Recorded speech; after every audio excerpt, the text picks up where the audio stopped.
여러분 안녕하세요. 네 번째 운명입니다. 12월 22일 방송을 시작하겠습니다.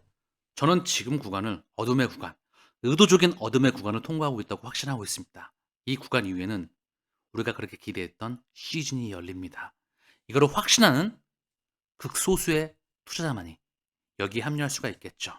전 세계 거래량이 급감해 있습니다. 암호화폐 시가총액은 1조 달러 넘는 금액이 천 몇백 조가 증발되었죠. 의도적인 하락 구간이었다. 저는 상승과 하락을 반복하면서 코인 시장은 폭발적으로 상승한 것을 확신합니다. 지금 보시는 화면은요. 미 연준 12월 18일이었죠. 은행에 암호화폐 사업 제한, 그동안 연준이 전통 은행권들이 코인 시장에 진출하는 것을 막았었어. 이거를 철회해야 합니다. 역사적인 소식에 들어갔다는 거죠. 이거와 맞물려서 사실 그 전부터요. 리플은 스탠드드 커스를 통해서 연준의 마스터 계좌를 확보를 추진하고 있습니다. 사실상 이 소식과 함께 결국은 그간 연준은 이 가이드라인을 근거로 암호화폐 은행인 커스토디아 뱅크에 마스터 계좌 신청을 거부해 왔었다. 이제 이 가이드라인을 공식 처리함으로써 전통 금융권들이 연준의 마스터 계좌에 연결되는 그 그림을 볼 수가 있을 겁니다. 정말 중요한 이슈가 지금 상황에서 나오고 있는 거. 자, 페드가 이번에 뭐 했죠? 9월, 10월, 12월 3연속 금리 인하를 단행합니다. QT를 넘어서 QE까지 확대했었죠.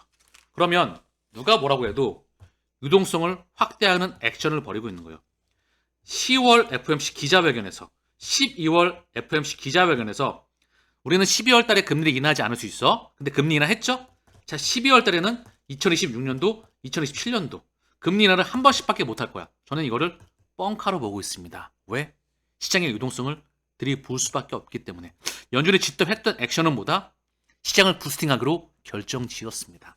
이거와 맞물로서 연준이 전통금융권에게 이제 코인 시장에 접근해도 괜찮아. 우리가 허가해줄게.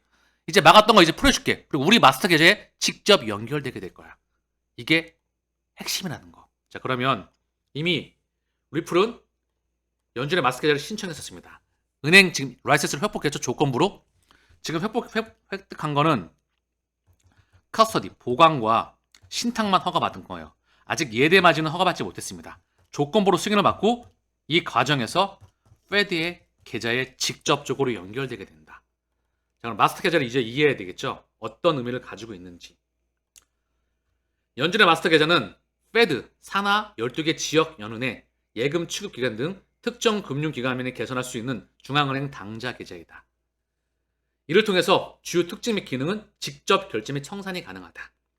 이 계좌를 보유한 기관은 은행을 거치지 않고 연준과 직접 거래하며 실시간 총액 결제 시스템인 RTGS, 페드 와이어 등을 이용해서 즉시 자금을 결제하고 정산할 수가 있습니다.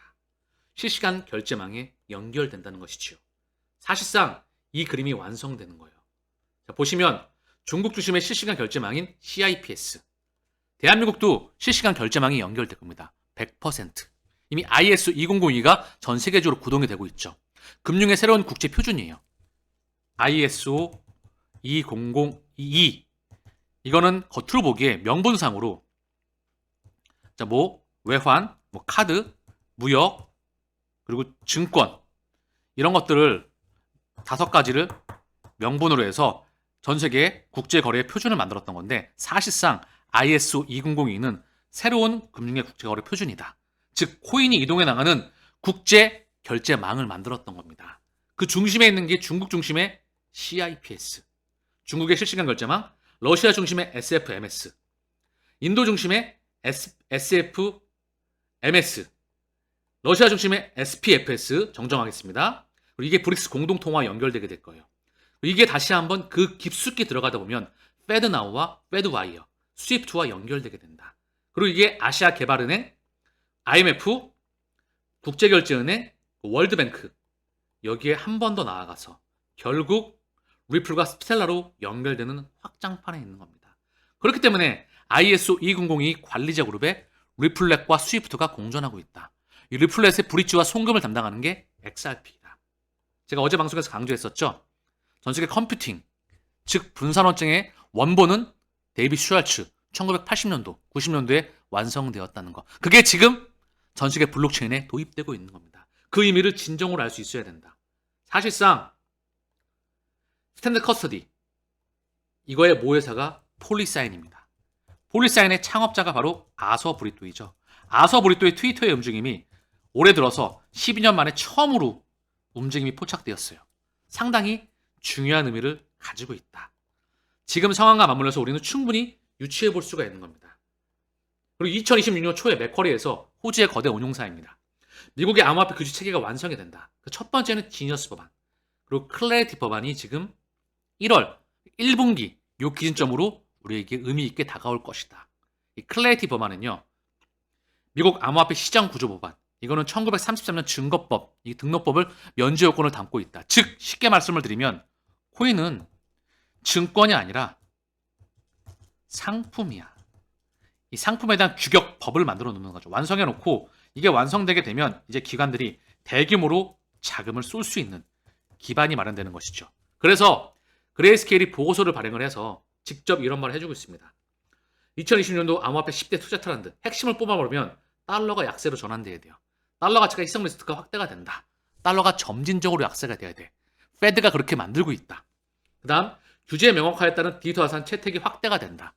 미국의 규제가 완성이 된다. 스테이블코인 법안 이미 통과가 됐죠. 지니어스 법안, 클래리티 법안이 중요한 파급력과 파괴력을 가진다.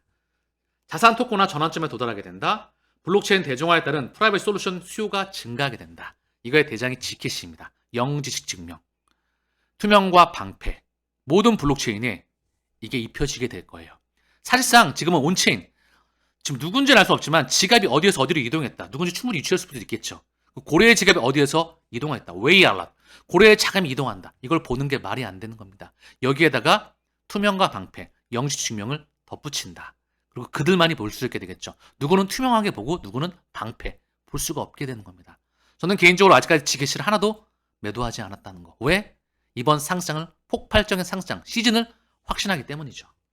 자, 그다음 디파이 대출 중심으로 성장을 가속화한다. 디파이란 말은 사실상 틀린 말이에요.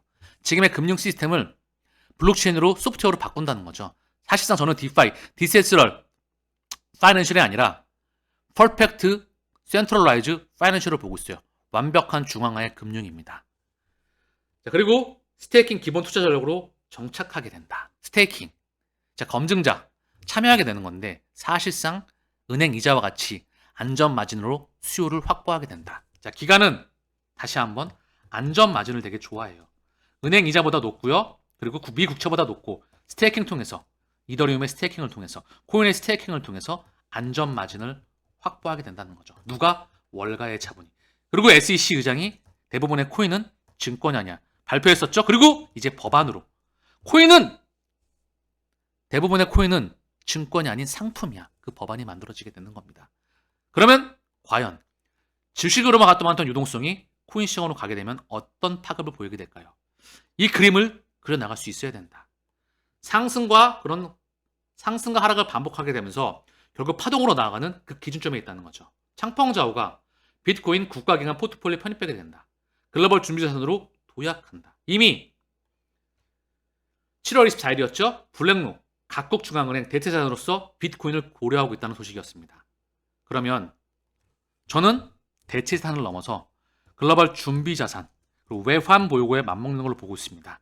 결국 미국은 외환 보유고가 필요가 없어요. 기축이었기 때문에. 그러나 미국을 제외했던 국가들, 국제결제 통화를 준비하지 않았던 그런 국가들은 대한민국이 대표적이었죠. 외환 보유고가 필요합니다. 무역 거래할 때. 물건을 사고 팔 때죠.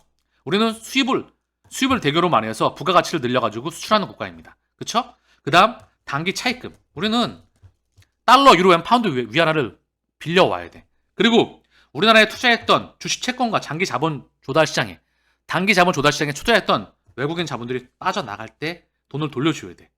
그러면 외화 자금이 필요하겠죠. 이게 외환 보유고의 정확한 명칭입니다.